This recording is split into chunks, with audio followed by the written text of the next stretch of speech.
The Ninetales Holo from Aquapolis. The one thing that you've got to keep in mind with the centering of e-readers is that it is pretty difficult, because obviously if you don't consider the scanning part, right, this is super off center from left to right, but you don't consider that. So we're really looking at the top and the right for the most part, just to see if there's a pretty decent ratio, which in this case it is. So I'm not worried about it too much. Then the corners and edges look awesome. And then for those of you who might be seeing this line at the bottom, that's actually part of the card, or part of the e-readers themselves. So that's not a print line, or that's not a scratch. That is actually a part of the card.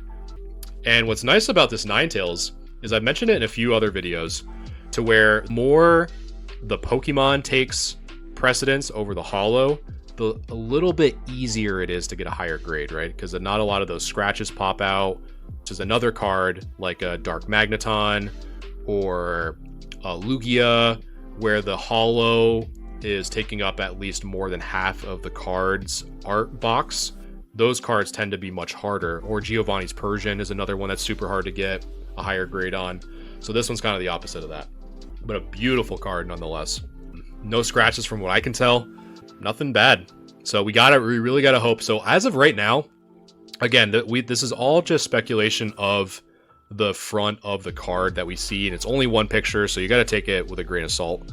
But I would say for right now, I don't see any scratches based off of the haul that I see. Centering from the top and the right, that's really all we can base the decision off of. Looks really nice. I would say, I never really like to say 10s, so I'd probably say a 9 just on the front. So hoping, fingers crossed, really fingers crossed, that the back looks just as good. And unfortunately it does not. Because I try not to pre-look at these as much. Like, I see the thumbnail, but man, that's rough. So you can obviously see that this might be just by the angle that it's taken, but I don't think so. It's a little bit rough there. Just based off of the angle, I don't think it would be able to see that frayed edge, but it is very precise. So I'm kind of hesitant to call that like extreme damage, like this on the left side. So I'm just gonna say like a soft damage, nothing too crazy. But you can definitely see it on this left side. You got a chip there. You got 1, 2, 3, 4 chips on that top left side. All right, so chat grade is looking like 7 or 6 was the majority vote on this bad boy. And honestly, I think we're not too far off the mark.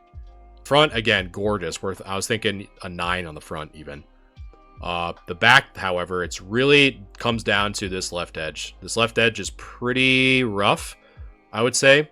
If really my big thing is, if this is a camera illusion, this like left edge to the top, I would probably say a 7 if that's not really worn down.